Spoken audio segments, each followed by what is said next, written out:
Apologize. Hi, everyone. My name is Jean-Luc Texera. I'm one of the, as Eileen mentioned, one of the project engineers for the North End this year. So our contract work this year was part of our regular capital improvement program. That's just the yearly contract that we send out to upgrade our water and sewer systems. So this year's locations were as follows. So we had work on Margaret Street, Lewis Street, Battery Street, Towson Street, Cleveland Place, Fulton Street, and Commercial Wharf North.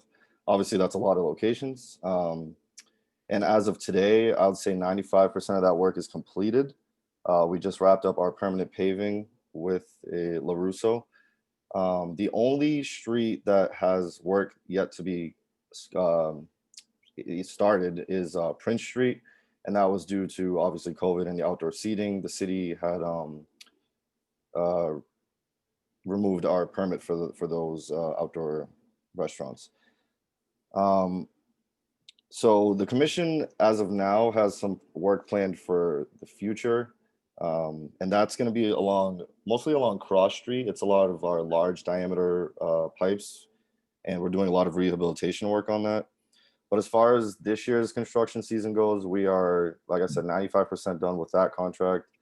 And we should be completely out of the North End fairly soon, just kind of wrapping up, buttoning up a few things. So if anyone had any further questions as far as what's going on now, I could answer those, but that's kind of where we stand at this moment. Jean-Luc, maybe we could explain the system in the North End to give folks an idea. For example, the gravity system with the water. Yeah, so all the sewer now is gravity fed, with Boston being as hilly as it is, and that eventually will head to the MWRA headworks in South Boston and eventually to Deer Island, where it's processed. A lot of our sewer systems and water systems are very, very dated. Especially the North End, a lot of our water pipes date back to the 1800s. And as part of our CMOM department division, we televise a certain amount of mileage of our sewer pipe yearly. And those tapes can date back to 2017, the early 2010s. And we saw that there was a lot of deteriorating sewer pipes, a lot of old cast iron pipes. And we were replacing those with a current PVC piping. So that's why a lot of our sewer, a lot of the sewer pipes in the North End are just being upgraded for, the next 50 to 100 years. Any questions? We can do them through chat. Dave Kubiak, want me to open your mic? I know you had some questions, I thought. Looking right now for you. Any questions while I look for Dave? For some reason, I can't find him, maybe. Cheryl, Dave and I are in contact with each other, so if there are not questions that arise this evening, he's fantastic at communicating. Here he is. Yep. Dave, hang on one second. I'm trying to unmute you. Okay. Great, thanks. Sorry, you were at the top of the thing because you figured out how to put your hand up. I was looking in alphabetical order. Sorry. Yeah, Eileen and I have been coordinating closely over the last month or so, and I greatly appreciate their willingness, both Eileen and Jean-Luc, to participate in this tonight. From what I heard, it sounds like the BWSC will be done with water and sewer construction soon. And so maybe there's not much going to happen, say, in 2021. Is that the case? That's correct.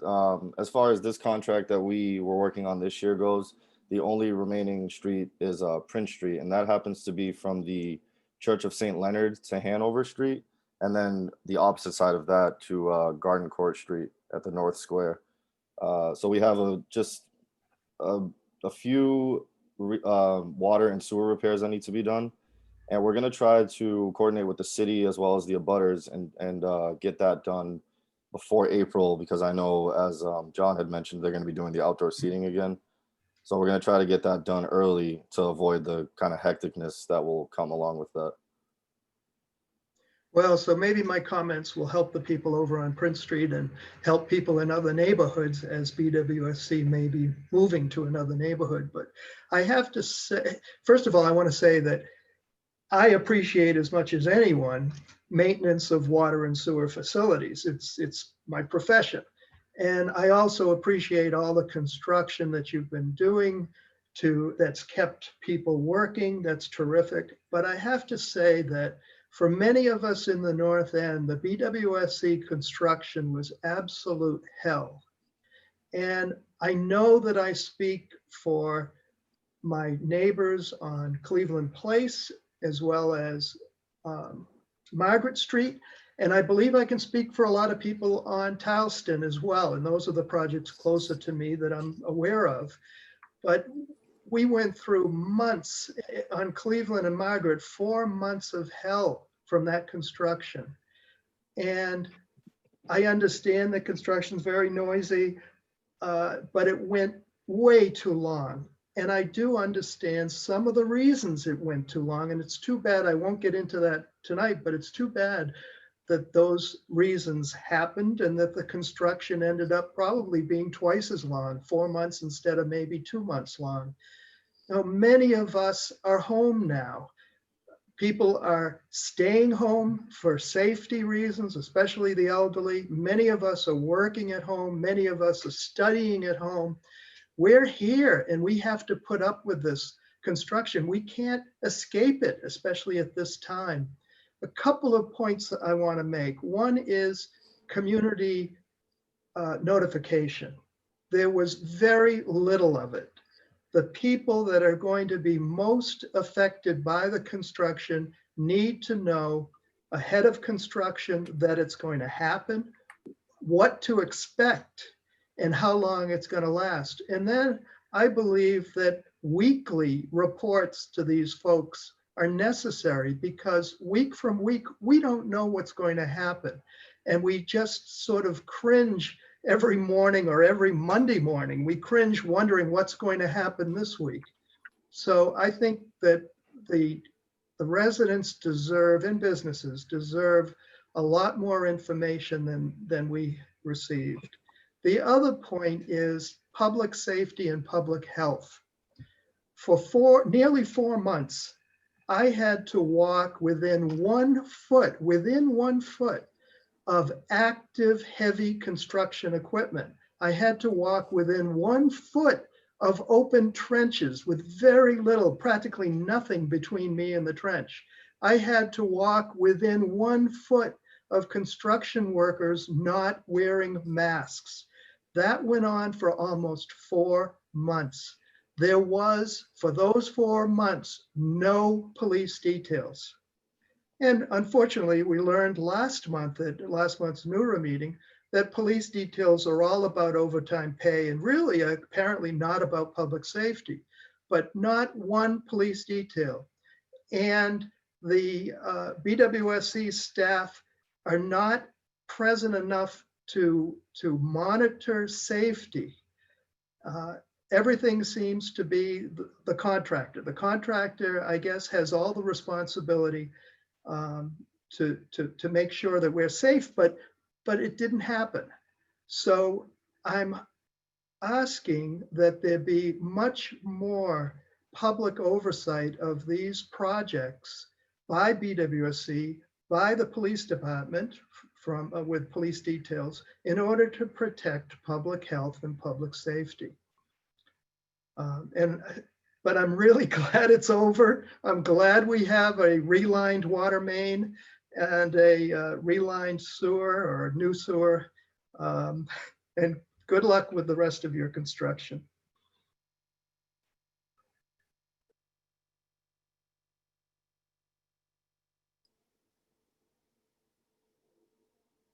Yeah, thanks, Dave. Appreciate you bringing up those concerns. We'll definitely take all these into account. I just took a few notes on what you were saying. But yeah, those were very good points. As far as the police detail goes, that's a lot of the, obviously the police department and working directly with them. But that's definitely something we'll look forward to going forward. I appreciate your concerns. And David, if I could add, I am always open to better ways to communicate. We have a system in place where we send out letters to the abutters. There's a polygon, we do within our GIS system 2 weeks prior to a project. Then the contractor is knocking on doors or areas of schools or perhaps where the landlord doesn't live. The process works well in some areas of the city, not so well in other areas of the city. I am happy to discuss how we could communicate better with the area, within the area, the concerns. I'm happy to leave my contact information with you. We truly come from a perspective of public safety. Both Jean-Luc and I live in the city of Boston. We are subjected to the same things you folks are when our neighborhoods are being disrupted with different types of construction. We typically have utilities running before us or after us. Sometimes the perception is that whole project is ours. It is not.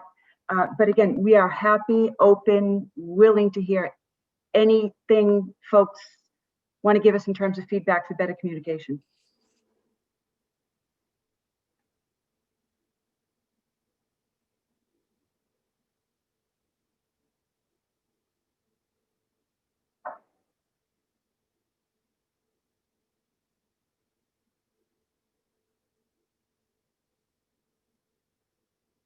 Cheryl, I think you're muted.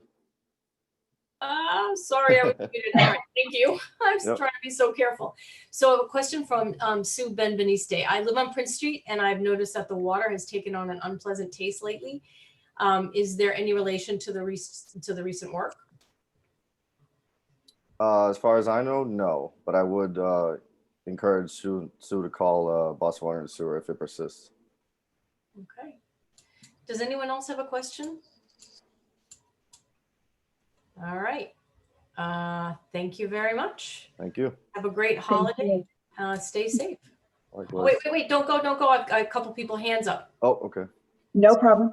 All right, hold on. I am unmuting. Peter, I just unmuted you, and Sarah, I'm unmuting you too. So one at a time. Peter up first. I'm Peter Salvatore. I also work for construction at the Boston Water and Sewer.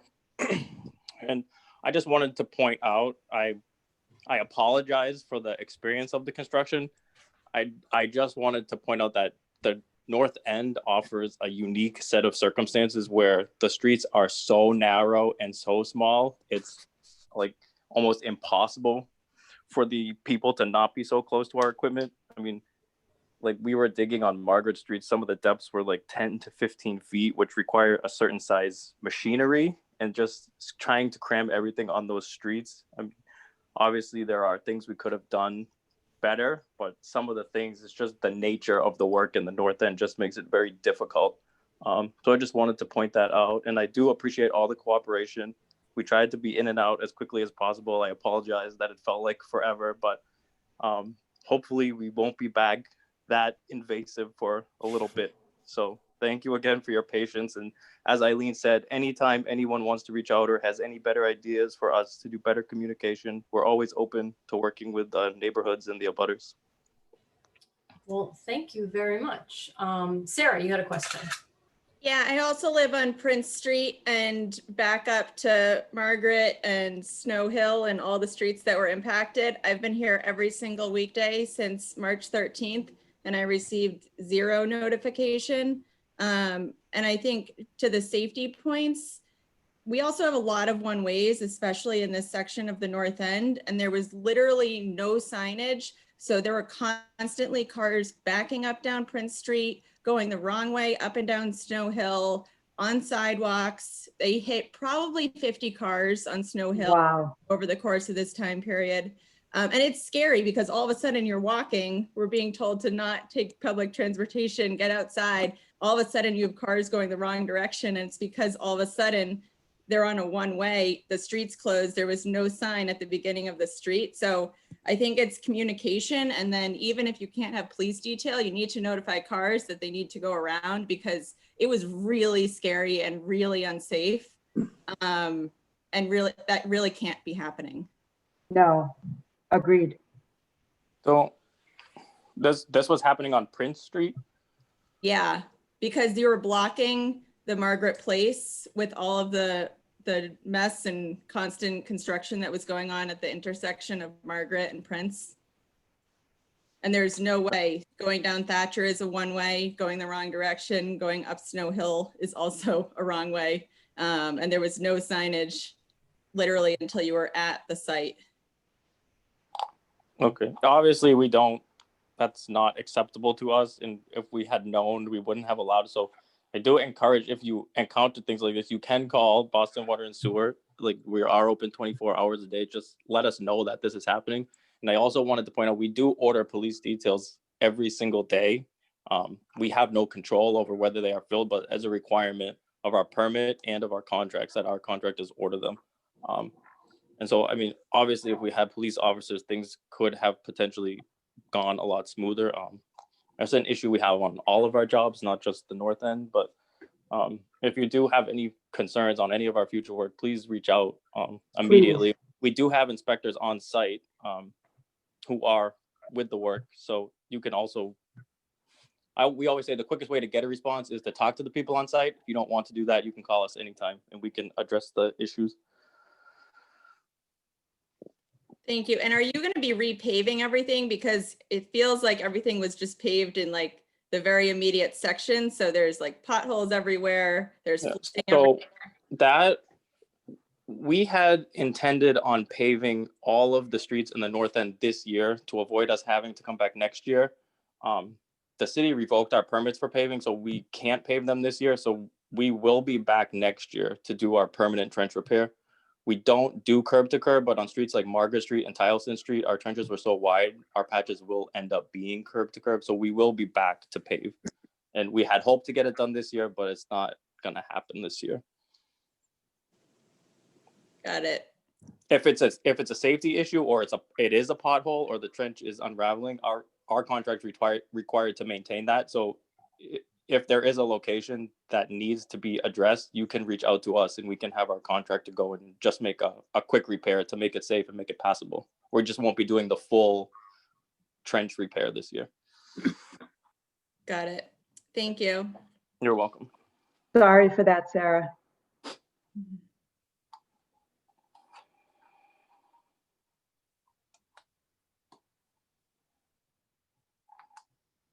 My mic's not open. Michael, your mic is open. Oh, yeah, this is a little off subject, but I live in the Prince building and we have old cast iron pipes. I'm wondering if you have experience with relining pipes rather than replacing them, and whether that's an effective process that you use. There are options for structurally lining water pipes. We actually use this method on Cleveland Place. So it is possible. There are contractors that do it. We tend to only do it if we absolutely have to. I just find it more economical to relay. But there are options for that. Thank you. Any other questions before we move on? I think we're good. Well, thank you very much. And I'm guessing we're going to see you in the spring. You can give us an update when you come back. Thank you. Thank you. Thank you. Thank you. Okay, so next up is Bill Calder, who is going to talk to us about his proposed hotel at Cross Street. I know there will be a lot of questions and I will open mics one at a time. So just be patient. And Bill, I'm going to open your mic right now and I'm going to share my screen with you. Thank you. Can everyone hear me? Hopefully.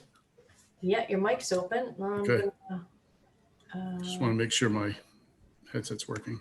Can you hang on? I don't want to share my screen. Right. I can share my screen now. Can you? Good. Yep. Click on it. Great. So, well, before I even share my screen, I just would like to introduce myself. My name is Bill Calder. I also live here in the North End. I've been here since 2005. Been working in development for almost 30 years now, and in and around Boston.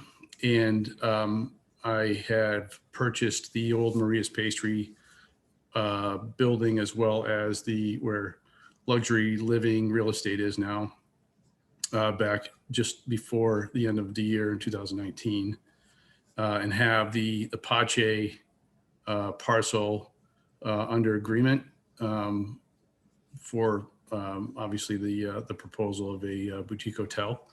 I will, let's see. It's saying I can't share, you've just disabled my screen sharing, Cheryl. You sure? Because I've got it. Let's try, oh, now I can do it. Yep, good. Okay, I'm gonna share it now. So when I share, sometimes I actually can't see the screen itself, but let's see if this works. So I'll move right to the development team, and you can read through this, and I'll just tell you a little bit more about myself. I've been here since 2005 in development. I live in the North End for a reason. I love this neighborhood, and I've seen how other developers go about things the wrong way. I wanted to bring this proposal forward as a boutique hotel because I feel that this area in particular, it's the edge of the Greenway, also the edge of the North End. It's in blight right now. The Pache building is kind of falling in on itself. We've got a lot of issues to contend with in this area. It's almost kind of, the area of the edge, one of the edges of the North End that's just been neglected over the years. And, I feel that a hotel versus a multifamily housing, I do also condos, and I've done apartments in the past. And I feel like this particular parcel is really calling out to be more of a public realm and to be usable for not just a few folks that can afford, high-end condos facing the Greenway, but to be used by patrons and the neighborhood residents, and to be more of a neighborhood hotel. We have hotels on the edges of the North End that, really aren't neighborhood hotels. They really don't think about all of the different activities and groups and associations that are in the neighborhood, the schools, the athletic associations, NEMPAC, for instance, all of those, things that make our neighborhood what they are, and, to help house events and to help give back to the neighborhood is really what I'm looking to do. So I'll go forward for a second. So everybody knows where the site is, I suspect, who's on the Zoom. It's the parking lot all the way down to Endicott Street. There is Philip de Normandy's building on Endicott Street right here. This is 26 Stillman here. Morton Street in the back, we've got Cotillo Park. Linear Realty owns, Linear Retail owns the Chase Bank, and then Damien DePaulo owns the building just off of Cross Street on Salem Street, where he has his restaurant and some residential units. This is just another shot looking from the Greenway across. You can see the condition that the Paches have left the building in. And we've got 20 or so parked cars in the parking lot here on the left-hand side. So these are the constraints that we're contending, or we're working with. This is Morton Street from Endicott, looking down Morton Street. This, from building to building, you're at 10'8", and then curb to curb, you're at 7 feet here. And then as you walk up Morton Street, there's some issues with drainage. You can see the ponding of the water on Morton Street. I'm sure at at heavy rain events, floods back here. And I'm sure is a pretty big issue for the Stillman Place folks. You can see the graffiti, and everybody is likely well aware of, the drug activity that's happening in Cotillo Park. I've actually walked up on it myself. And I've also, you can see in these pictures here where we've got all of these blue bins. None of these bins are mine. These are all owned by business owners on Salem Street, but they're allowed by the city to park these bins behind my building. And I often get building violation tickets because people feel the need to dump their trash on top and around these bins. And I've been back there myself with the contractor bags, picking up dog, bags of feces, hypodermic needles, dead rats, you name it. I picked up 6 contractor bags full of trash back here about 3 months ago, which is really a sad thing to say that it happens back here, but it does.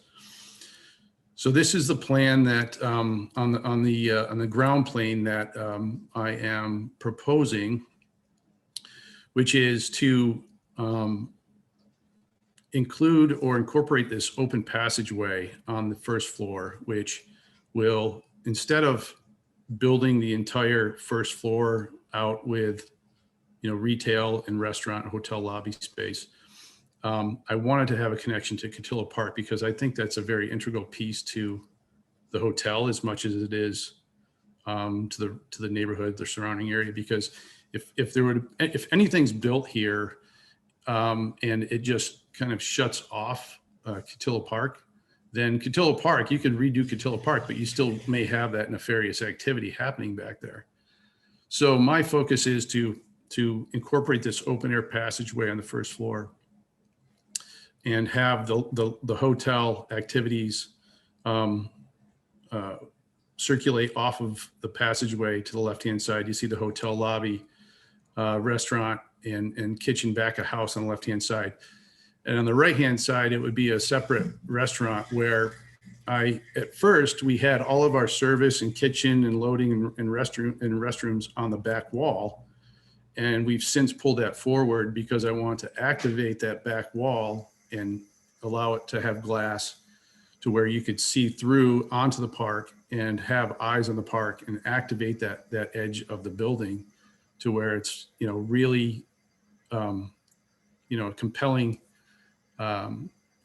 view, just as much as you would be sitting facing Cross Street looking out. You'd be looking at the Greenway, but you'd also be looking at traffic or parked cars even, on Cross Street. So I think having that edge built in a more active way, I think will definitely benefit,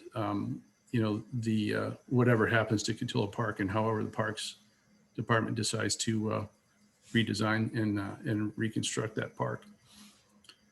This is a typical upper floor of the hotel units. I won't dwell on this, but everybody knows, what the hotel floor plan looks like.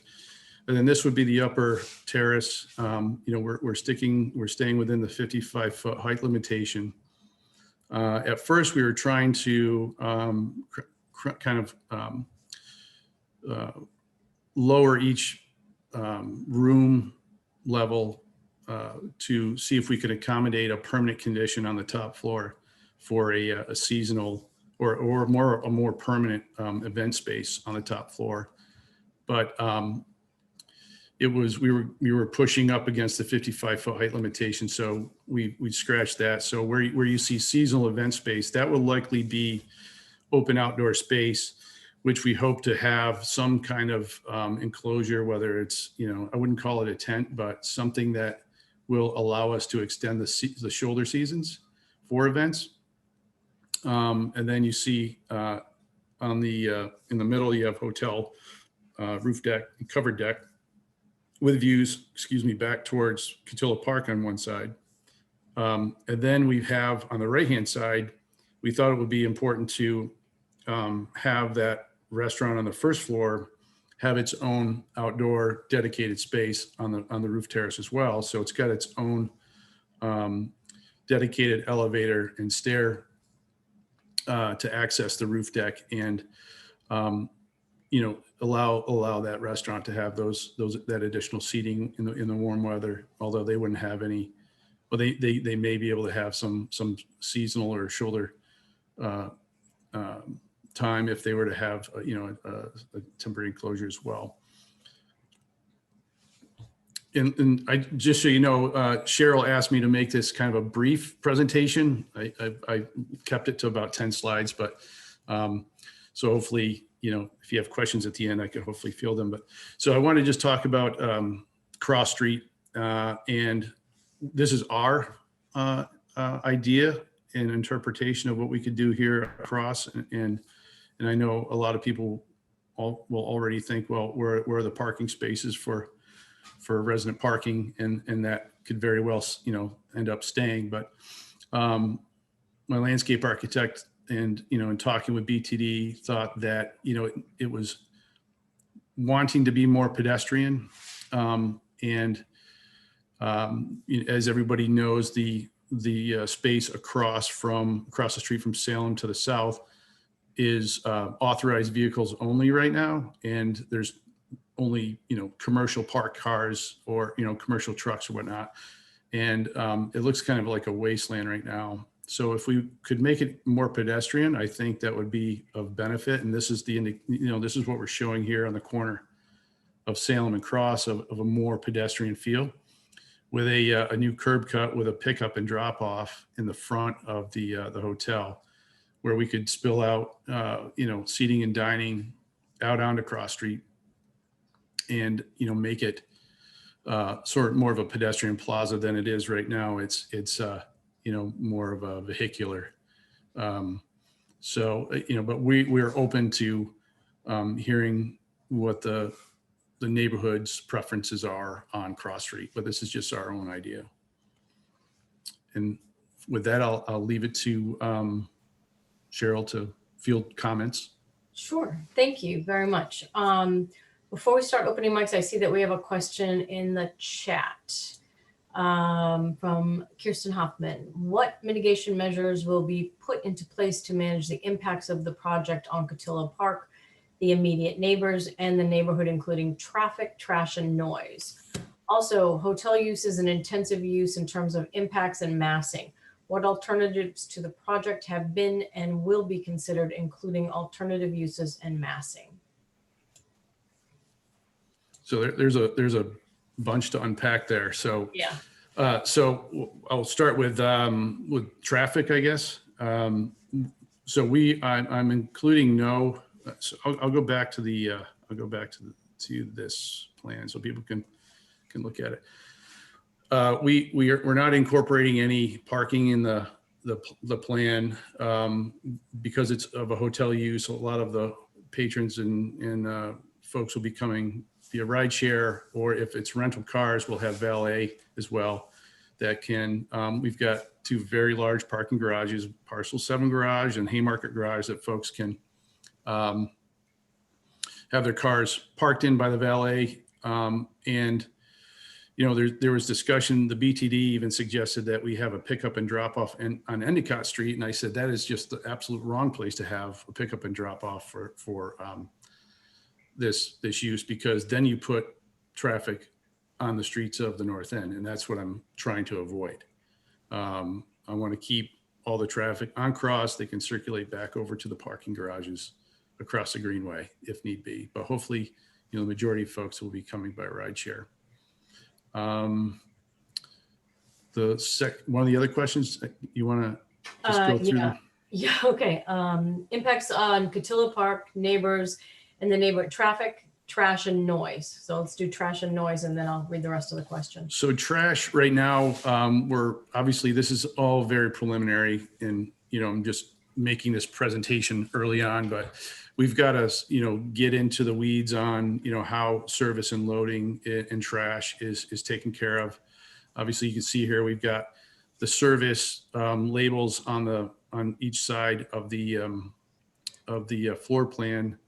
Right now we're looking at having trash inboard in compactors that would then be dollied out by, you know, like, it's not a pallet jack, but they call them dumpster caddies, that you could either pull right through the passageway out to Cross Street and get picked up and dumped into a trash truck, or out to Salem or out to Endicott Street, and then wheeled back in and brought into a garage.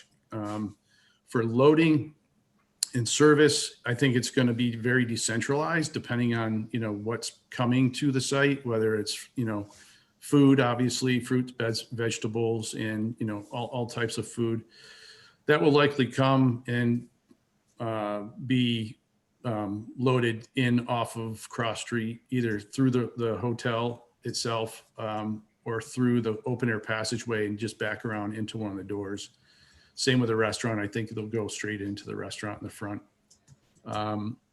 Morton Street, as everybody knows, is in need of some help, in need of some, so, right now, like I said, no vehicular, and just to be clear, I don't think there's any vehicular service and loading and trash going down Morton Street. There's no way that I can get down the street. It's too constrained.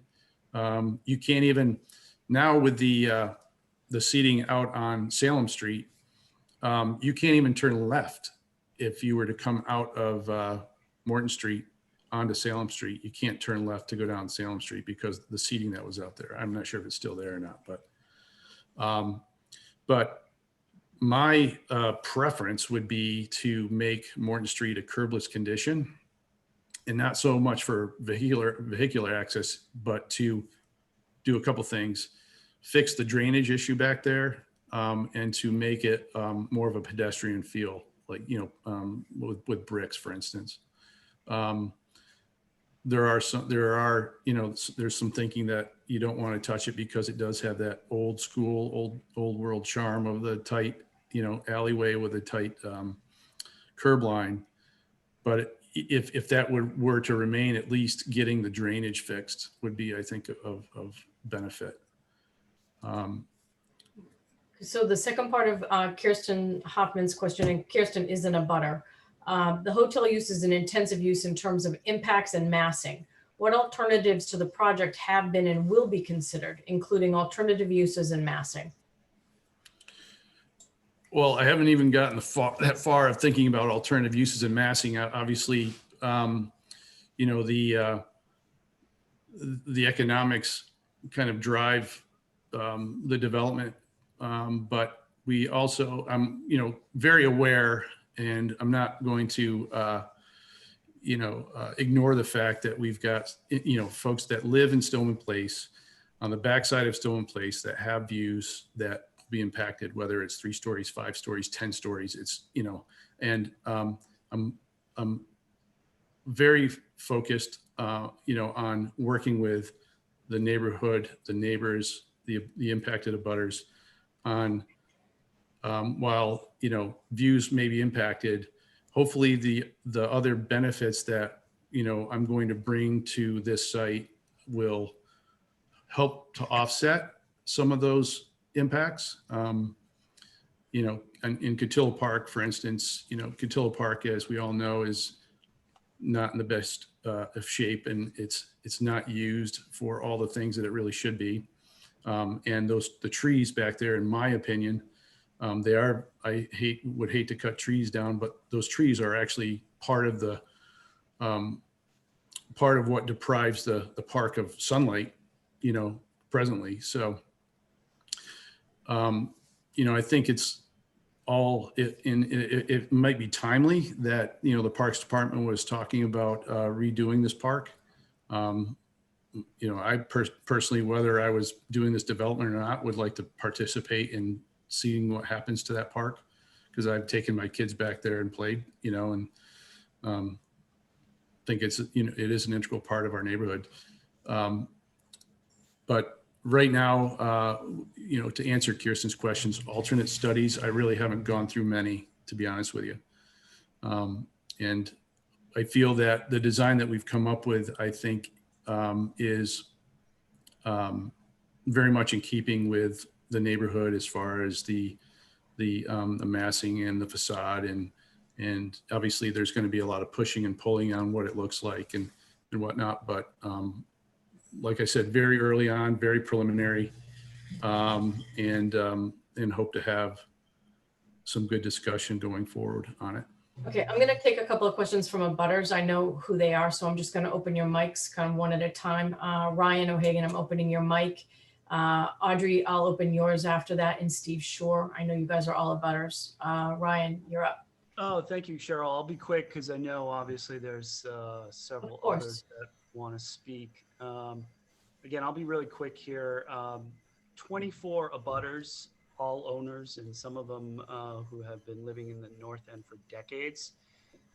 This week submitted a letter to Brian Goldman, the director of the Boston Planning and Development Agency, in direct opposition to this plan. I'll just read a quick portion of that letter, and then I'll obviously just yield my time here. North End zoning was carefully designed with specific and unusual height restrictions and enumerated protections for light and air. The project cited a proposed 55 feet is in direct violation of those protections in decades of urban planning in one of Boston's last historic neighborhoods. Moreover, the proposed project site would completely block light and airflow for dozens of abutters and deprive them of their existing greenway views, grievously altering their homes and quality of life. Additional problematic features of the project site include, as outlined in the letter of intent, were hotel operation, which has already been discussed. This includes vehicle arrivals and departures and deliveries, all which encroach upon cross street and compromise public safety. The proposed hotel operation would be in hours outside of normal operating hours for the North End, turning the neighborhood into a 24/7 activity hub and ruining the historic atmosphere. The proposed hotel offer also provides no community benefit. The PPDA should not allow the proliferation of hotels, executive suites, or short-term rentals in a historic neighborhood. Moreover, the proposed commercial spaces, which are intended to be restaurants, provide no community benefit and would hurt existing restaurants, which are already severely impacted by the global COVID-19 pandemic. Again, I just ask that associations like NEWRA carefully consider, again, overwhelming opposition to this by abutters. Again, there's 24 now. There'll be dozens more when this moves forward. Again, we're gathering signatures. All are owners. And again, I ask that NEWRA just consider our concerns before providing the developer with any zoning relief or a recommendation for zoning relief. Thank you. Bill, do you want to respond? No, you can keep going. All right. Audrey and Neil, I'm going to open your mic. I know that you have a question in chat, which I'm happy to read for you. Oh, sorry. Your mic is open, Audrey.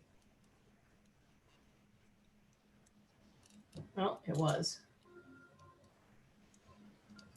So there you go. You're open. Go ahead. So I have to say, I don't quite understand what a hotel does for North End residents. It allows other people to come to the North End, but for the North End itself, for the residents here, I'm not sure what it does.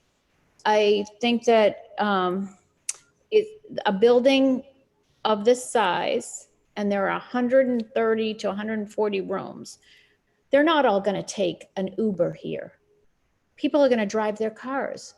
Within a half mile of this space, there are 2,100 hotel rooms. Why do we need more? All this is going to bring us is more cars competing for parking spaces that we don't have.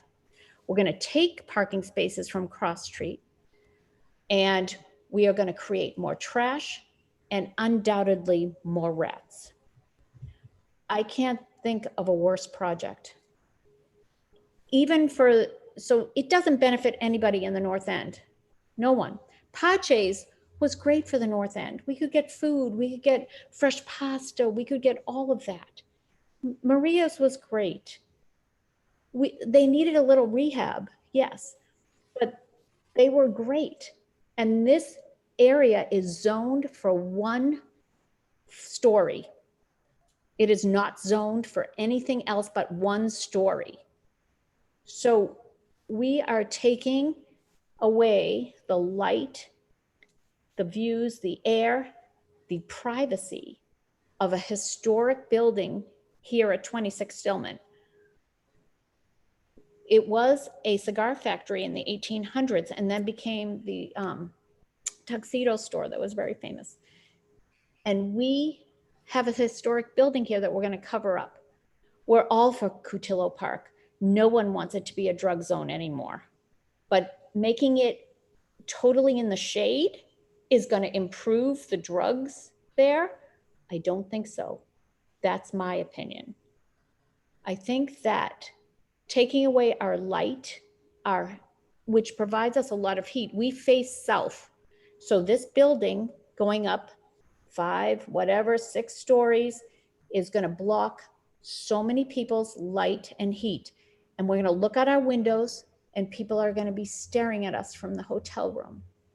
I don't understand how that will at all improve our quality of life. Bill, do you want to talk about respond? I'm sure there are more folks that want to speak. So if you want to. Okay. Who's next? Steve. Hang on, you were wanting to speak. I'm taking notes. Okay, Steve, sure. Steve, I just hit your mic. It should open. There you go. Okay, can everyone hear me now? Yes. Great, thanks.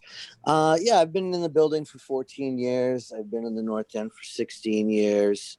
And I was living on Commercial Street in 2005 to 2006, as soon as they started the Battery Wharf project. So my place started to shake every day at 7 a.m. when they were pile driving in the ocean.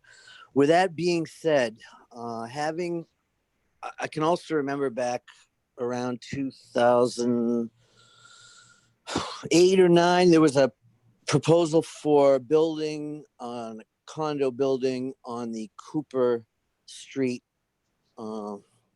parking lot.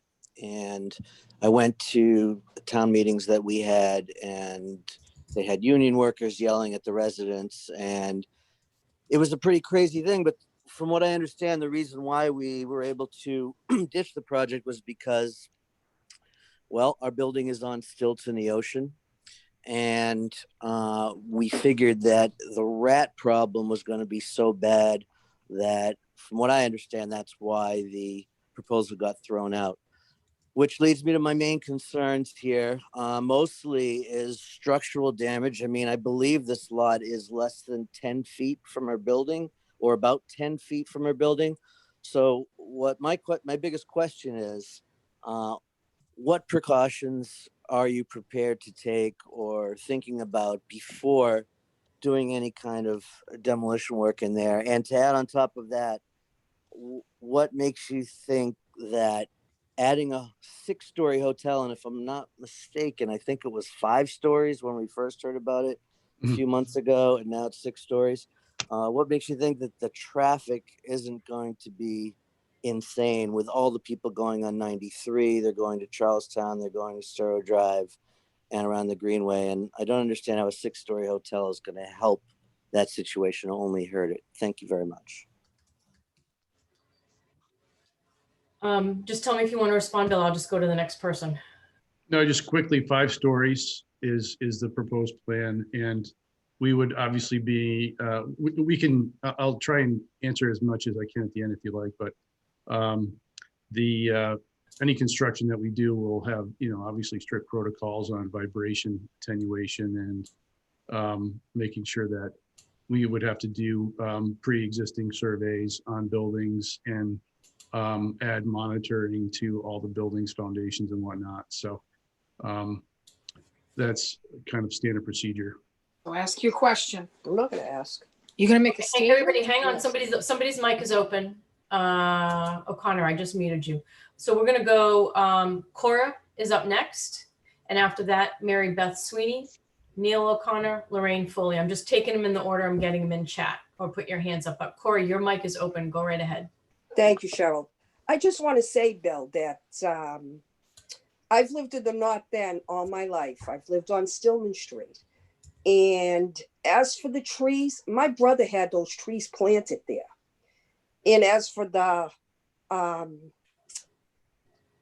water in the back, the city has tried many a times to resolve that issue, and it could not be resolved. Don't you think the city would have did it already?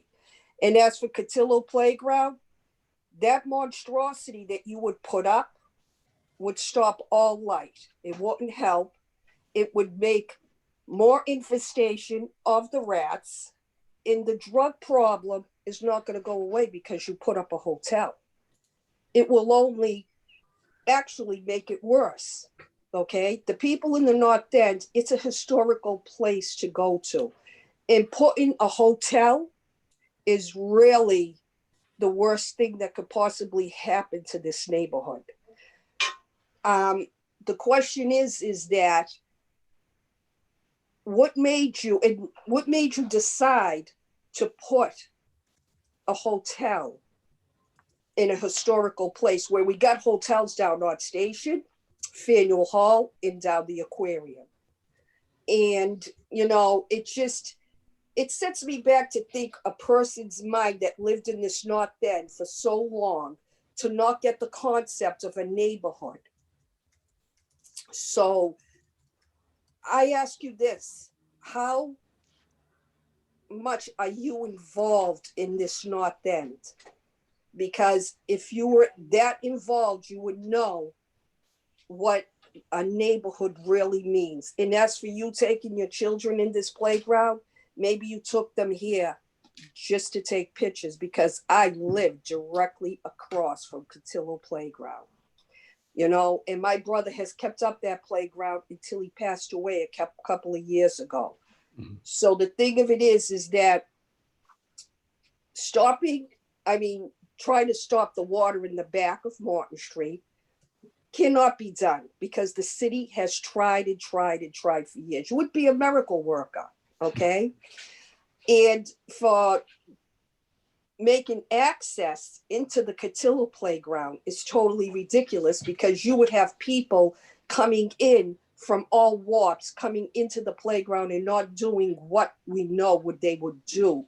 And I'm talking not people who would be renting the hotel rooms, but people who would be just traveling through and easy access.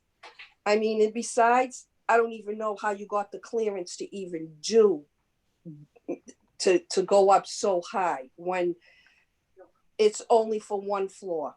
You know, just the whole area is going to putz because people like you want to build hotels and they want to build buildings, and that wasn't meant for that. I mean, look up the historical stuff in the North End, and then, you know, come back with a better plan. If you want to, hey, listen, if you want to turn around and put, you know, shopping, you know, like even Pachi's, you know, stuff like that. Hey, listen, that would be great with North Enders. But to turn around and go up to 55 feet, you're talking my building. I own this building. I can see right into the Greenway.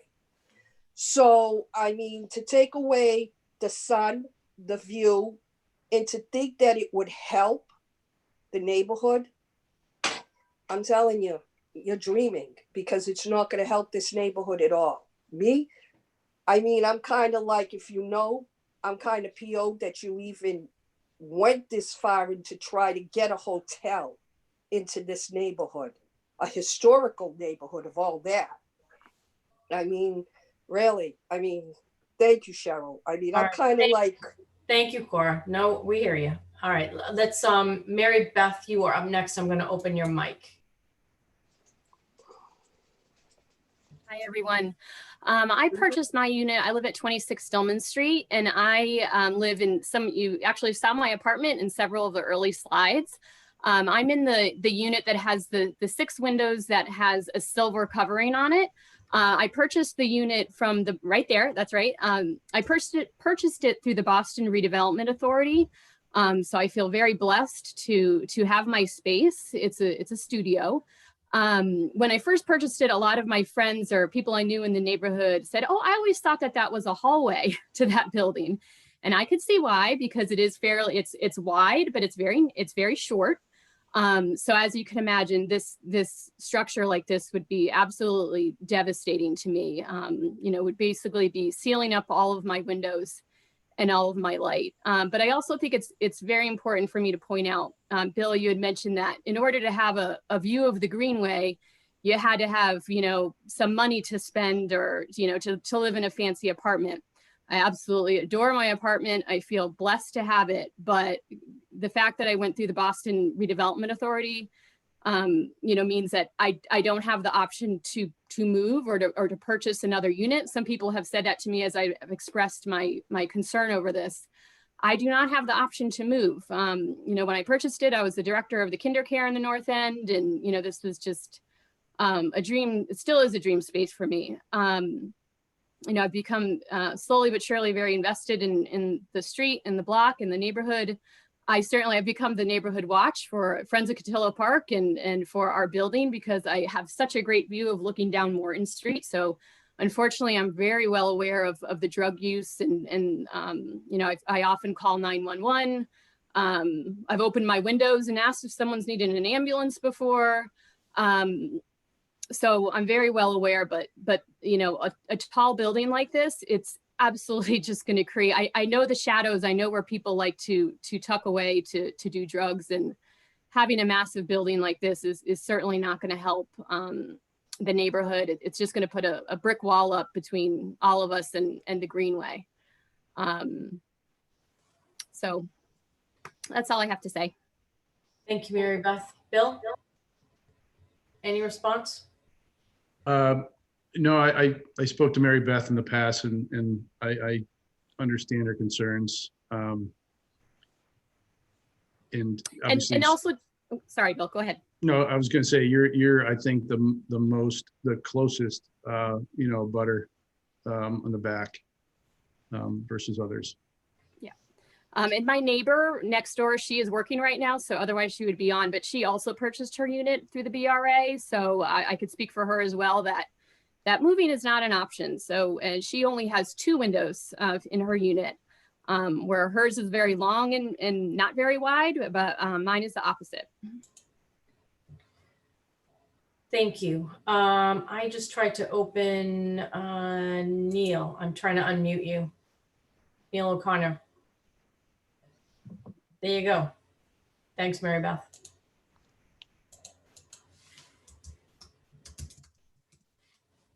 Neil, your mic is open. You're too far away, I think. I come in here, Neil. I don't think they can hear you from that. We can't. Okay. We have 2 computers going. He'll come in here. Sorry.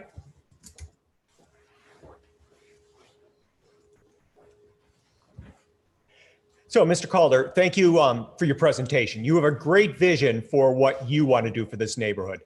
Unfortunately, no one who lives in this neighborhood wants what you and the Pache relatives, the Pache Trust, is interested in building as presented here. You want to build a very large structure that goes for hundreds of feet, 6 floors plus head house room at the top.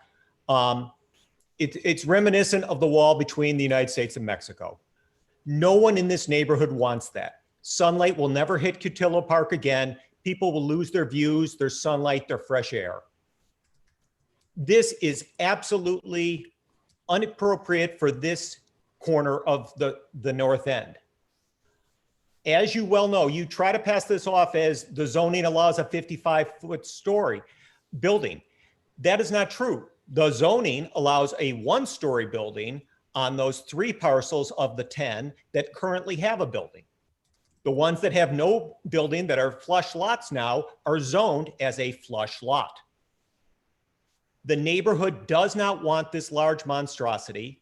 This is a very busy intersection, the intersection of Sudbury and Cross Street, in terms of the Boston A1 Police Department and the fire department on Hanover Street that both service all of Charlestown. We get emergency vehicles and EMS vehicles going through this intersection all the time. We don't need a busy driveway with a bunch of ride shares dropping off and picking up people. We don't need tour buses like exist in front of the Marriott Long Wharf. We don't need that. That's not what the neighborhood wants. That's not what the neighborhood needs.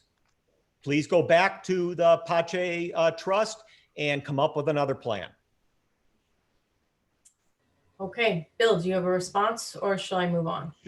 Oh, no, sure. I just want to, and I appreciate your comments, Neil. But obviously I do live in the North End, and it is part of my neighborhood as well.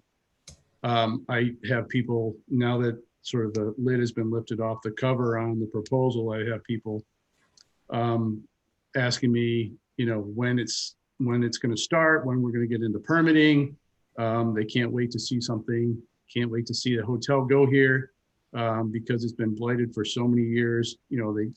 People have said Joe Pache Sr. had Joe Fallon there. He was going to build a 7-story condo building. That didn't happen. Then there's been 10, 15 other suitors in between me and Joe Fallon, but something has to go there. We would like to see this project go forward. And I hear it on the street. And like I said, my kids have gone to St. John's School all the way through. My daughter's in Latin now. My son's still in St. John's. I coach at the girls' nights basketball. My son's in North End hockey. I hear it from parents. I hear it from every walk of life that they want to see this hotel go forward. So, and I understand your frustration that you don't want to have this immediately adjacent to your building. But I respectfully disagree with you that the neighborhood that I unsolicitedly hear from would like to see this hotel go through. Okay, up next, Lorraine Foley. Hang on, Lorraine. I'm gonna open your mic as soon as I find you. All right. Can I just add one more thing? Sure. I'm trying to open Lorraine's mic. One thing that I want to talk about is the restaurant space. One of the hotel will benefit a lot of the restaurants that have been hurting from this pandemic. Having additional people in the restaurants, patronizing the businesses will be a benefit to the neighborhood. It will be a multiple effect. And I want to give preference to restaurateurs in the neighborhood to occupy the space in this hotel.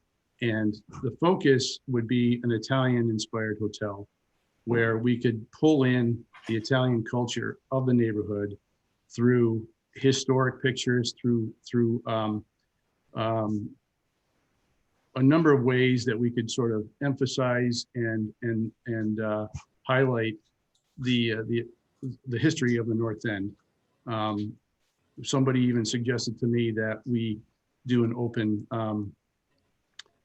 ask for people for historic photos of the North End and make that part of the theme of the North End. So I want to, my vision, and you may not agree with my vision, but I think the vision would be to be exactly, that a North End neighborhood hotel. Okay, I'm trying to open, Lorraine Foley, I'm trying to open your mic. I got it. I have it. Okay. Great. You're up. All right. Thank you. So Bill, first, I'd like to say, that you're hearing from other people from the North End. I'm sure those people are probably on the other side of town near Commercial Street saying this would be great and that they're not going to be as affected as we are. I have a building at 15 Stillman Street, so I am directly in front of the Cotelmo Park. The reason I bought that building was because of Cotelmo Park, because of the light. I've lived in the North End for years. I don't live there now, but I have, and we plan to move back there, is because of the lighting, because it's so hard in the North End to find places that have lighting, that you're always in the dark in your apartment. So Mary Beth, I feel for you if this does go up. Secondly, a boutique hotel, if you actually look up the definition, is between 10 and about 100 rooms. You're talking about 135 rooms. That's not a boutique hotel, that's a hotel. My concern, the other thing I disagree with you is about the trees. And Cora, I thank your brother for planting those trees there.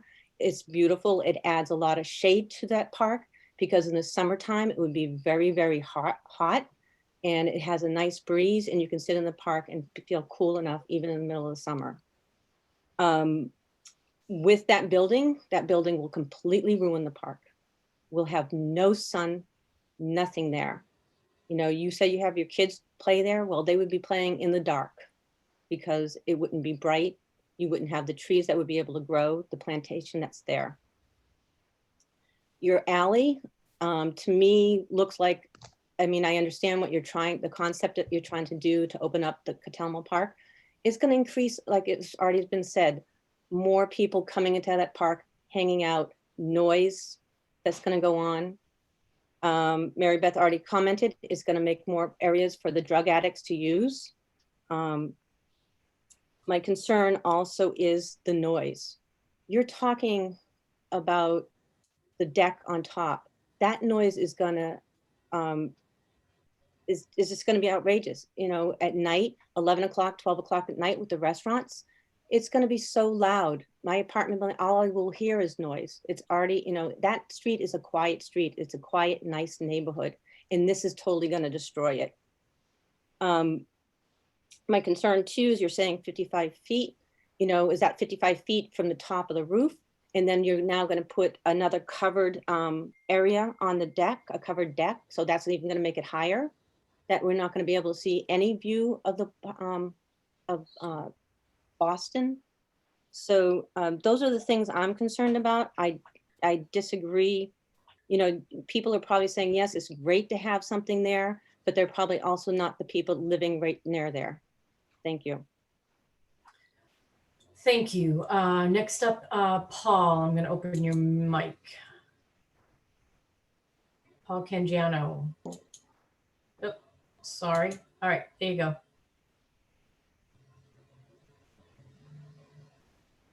There you go, Paul. Hi, I'm a resident, or I own a unit in 26 Stillman. I also own a business 1.5 blocks from that site, commercial unit. So I'm there every single day of my life, okay? I wanted to comment, I agree with all the abutters comments and the impact as a negative impact to the North End. This is the entry of the North End. We've had comments in builders before try to propose larger buildings, different plans on the right side of Salem Street. And the conclusion was we really didn't want anything large. We decided let's have something that blends into the neighborhood as the entry from the Greenway to the North End, and have it reasonably a certain height. So now you're going to be the opposite side of Salem Street.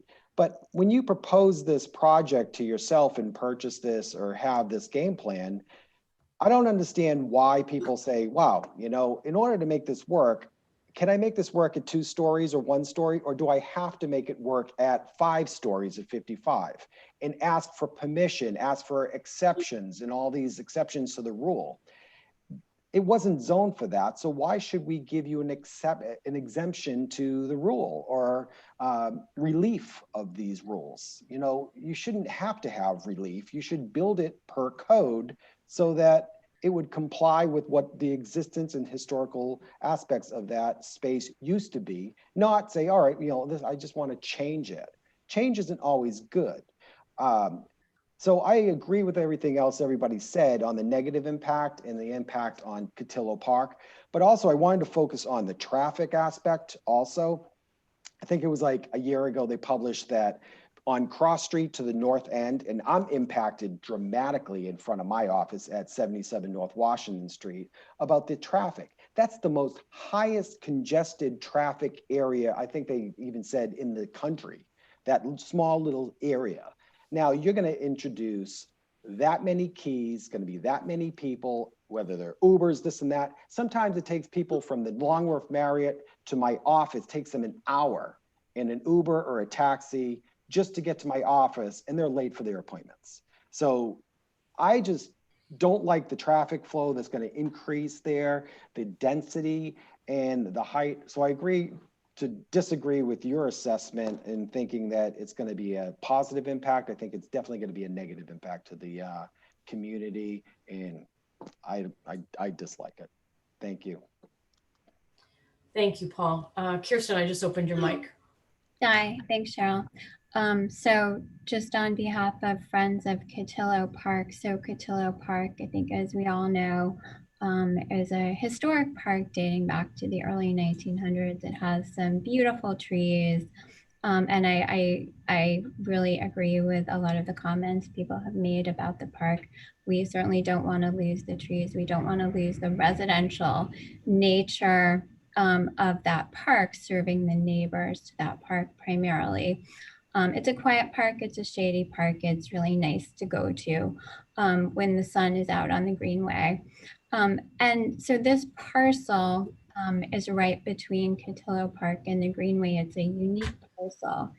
And while development of some sort of project in that area could brighten up the face of the North End and bring good uses into that area that could counteract some of the trash and drug use and rats and other problems that are occurring in that area. I think we really, as a community and a city, and I'm including the Greenway and the North End and other people who have an interest in this parcel, we really have to be careful about what's built on a unique parcel like that. So we really have to take into account the uses, the intensity of uses, and the massing and everything else. And this, you know, from the depiction is sort of a big blocky building. So hopefully, you know, you'll consider alternatives and other uses. But the impact of a building like that in terms of light for the park will have an impact in terms of the passageway. If there is a passageway, you know, we really need to consider where that passageway comes out and ensure that it's not something that brings bad uses into the area. But I think the most important thing is that Cotillo Park really is a neighborhood park. The city right now is starting the planning process for improvements to Cotillo Park. That will be delayed a little bit because of everything that's happened, but they will at some point have money in their budget. But it's a park that is intended to serve the neighborhood like it always did. It's not really intended to, you know, serve a development of any sort. So I think the impacts on the park in particular really need to be carefully considered.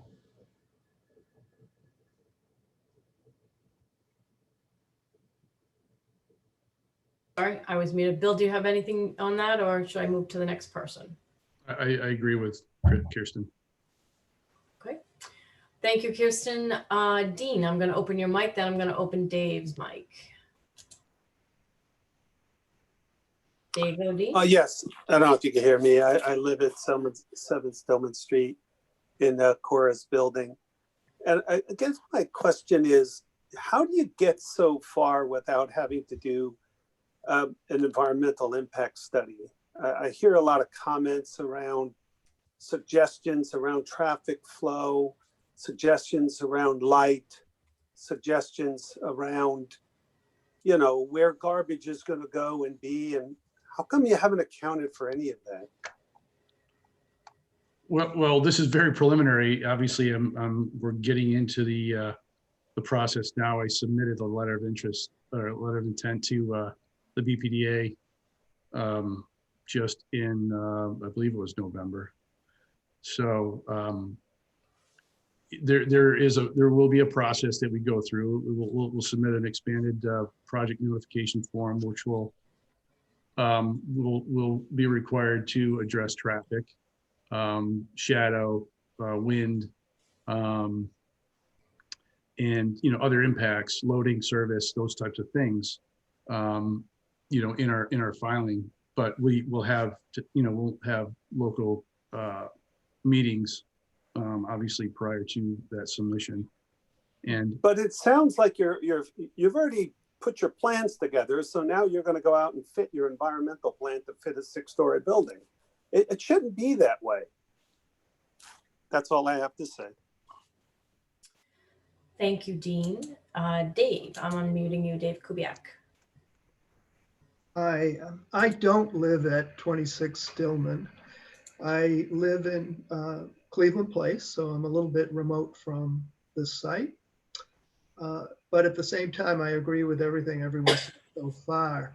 I hope that the neighborhood will fight a hotel proposal in the core of our neighborhood, especially at the gateway to our neighborhood.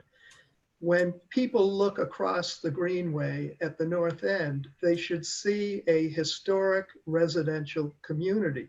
They shouldn't see a wall. They shouldn't see a hotel that could be in any neighborhood in the city of Boston.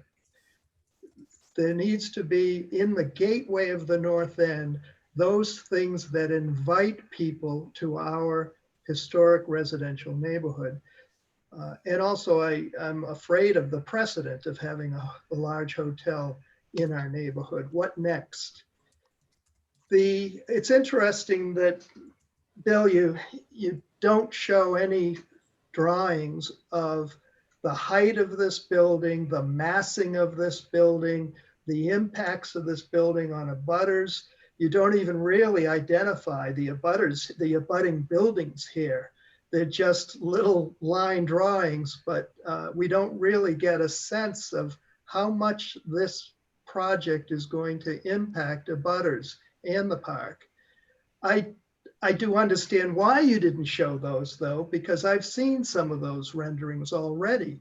And I think if folks tonight saw the height of this building, the size of this building, the wall that's created from the Greenway and Cross Street, the wall and barrier that's created looking from Cotillo Park. I agree with the woman that said Cotillo Park is going to be in the dark from this. I'm a member of Friends of Cotillo Park, and I worry greatly about the impact of any five-story building on the park.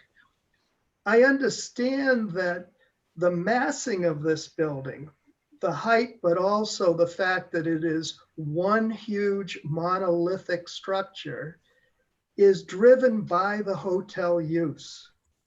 And I wonder whether some other uses could open up other structural possibilities, like residential, for instance. Obviously, if this area were going to be residential buildings, there could be multiple buildings, not just one massive barrier to the Greenway. And folks, a lot of the folks listening in tonight may remember how uses affect, how proposed uses can affect what a developer proposes. You may remember the successful fight that we had back in 1997 and 1998 against the original plan for Battery Wharf. There was going to be a supermarket. And as much as we wanted a supermarket in our neighborhood, we understood that that supermarket made for a monolithic building along Commercial Street that was going to completely block the neighborhood from the waterfront. We gave up on the supermarket we really wanted, but we gave up on it. That opened up other design possibilities. And now you know that that Battery Wharf opens up to the waterfront. It could not do that with a supermarket there. In 2006, we successfully fought a proposal for a massive condo building at 585 Commercial Street. In order to be a condo building, they had to increase the size of the building, almost twice the size of what's there now. And we successfully fought that project. And what is there now? A public school, one of the Elliott complexes. So we have a history of successfully fighting these in a way that produces something better for the community. I think what we need to do here is go back to the drawing board. And the drawing board is the Greenway District guidelines that were prepared by the BPDA. Yeah, there was a public process, but the public process was not held in the North End. This community did not have the opportunity within the community to have a say. And also the BPDA did not get into the details of how each of the parcels should be developed or what the alternatives are. Kirsten Hoffman mentioned the need to look at alternatives, and I agree. Those alternatives can be looked at in the context of planning conducted by the BPDA. So I think we should all urge the BPDA to go back to the drawing board and give this community the opportunity to consider alternatives and develop better design guidelines and use guidelines for this property. And then developers can propose what fits those guidelines and what meets the community's expectations. That's it, Cheryl. Thank you, Dave. Thank you very much. I have a question. Could I just respond to a couple things that David said? Yeah, absolutely. Cheryl asked me to put together a 7 to 10 slide presentation. I'm not trying to not show anything, but I'm just trying. I didn't think this was going to turn into. I've got my wife is away out, and I have my kids still awake that should be in bed. But I was asked to put a 7 to 10 slide presentation together, so it was a very short presentation. That's one thing. I lost my train of thought. I had another comment to make to David's point, but it'll come to me if you want to continue, Cheryl. Sure, you can think about it. I do have a question in regards to the some of the things you might be doing in the hotel. Are you looking at hosting corporate events, weddings, private parties? Are there function rooms in the hotel? Well, I'm looking to have some event space, whether it's on the upper floor or on the first floor of the hotel. You know, the one. Pardon? On the roof, you said? Yeah, there was I took the floor plan down, but there was on the lower side. Yeah. Yeah, lower left-hand side that was facing towards the Greenway that would be available for event space for fundraisers for, like I said, NEMPAC, North End against drugs. But let's be honest. I mean, if you're going to have a function room, you're going to have more traffic. It's going to be more people. It's more noise. It's, it's great that you want to do stuff for the neighborhood, for NEMPAC and things like that, but you're going to be. And there'll be, it's an event. It'll be an event space. I'm not saying that it's not going to be solely for, exclusive use for the neighborhood. Do any of the rooms, will the rooms fold down, the walls fold down to make them larger? Event spaces usually hotels. No, it's not going to be that big a space where it's going to be sort of conference center type space. We're talking about, maybe 2,000 to 4,000 square feet, maybe, I'll have to look at so the footprint of the building is 13,000 square feet. So if you talk about that lower left-hand corner, you're at most 5,000 square feet. So, okay. Just so that we know. Probably could fit, likely 100 people. Yeah, I don't know what the fire regs would be for that. Yeah, and again, it's very preliminary. Does anyone else have any questions? Put your hand up, put something in chat. No more questions? Oh, Dave, yes, hold on, Dave. I just unmuted you, Dave. Can you hear me? Yes. I just wanted to mention about the public process. Very little was said about that tonight. This project, I understand, falls under Article 80 large project review at the BPDA. And that's a lengthy public process. It started with the letter of intent that Bill filed. I understand the BPDA may soon be establishing an impact advisory group that will represent various constituents, including this neighborhood. I assume NEWRA and NUNIC will have representatives on that IAG. Bill will, as he stated, he'll be filing an expanded project notification form. That'll be the next document he files, which will have a lot more information about the project and its impacts and potentially mitigation of those impacts. that the public will get an opportunity to review and be able to comment on. It's interesting though, he mentioned expanded project notification form. The word expanded to me, and based on having seen a lot of them over many years, it means that he's trying to streamline, I shouldn't say short circuit, streamline the public process.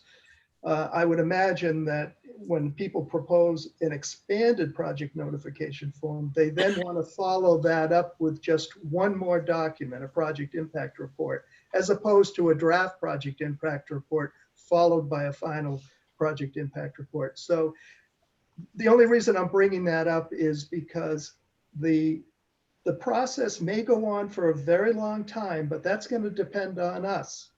Or it may go much faster than you think it will. And it's not going to be easy communicating the documents to us, communicating our comments back during this pandemic. Of course, it makes it much more difficult.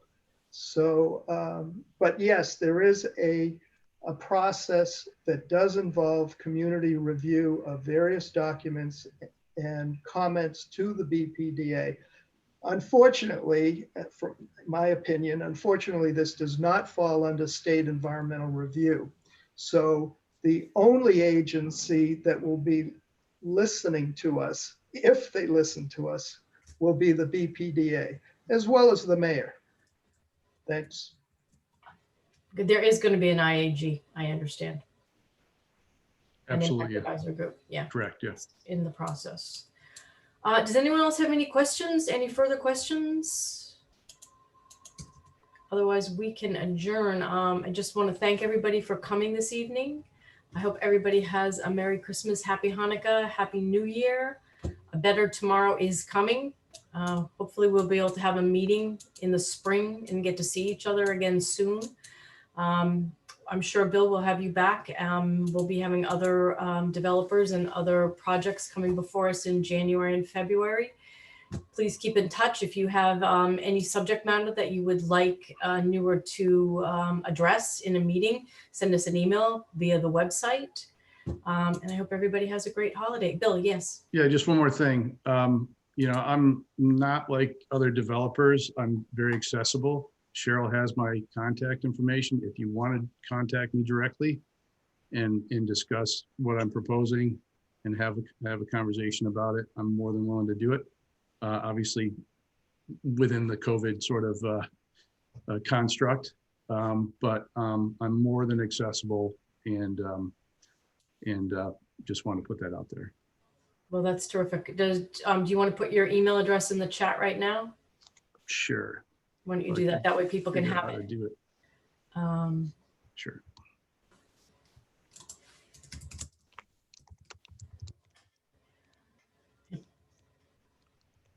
Yeah, pop that in there so people can see it. Great. Everybody see that? Yeah. If you want to give us your slides tonight or any other slides, we can ask Paul to put them up on the website. As we said earlier, because Matt and North End Waterfront will be closing at the end of the year, we want to be a repository for news and information as best we can. So we are working on doing that. Sounds good. All right, everyone. Happy holidays. See you soon. Thanks, everyone. Bye.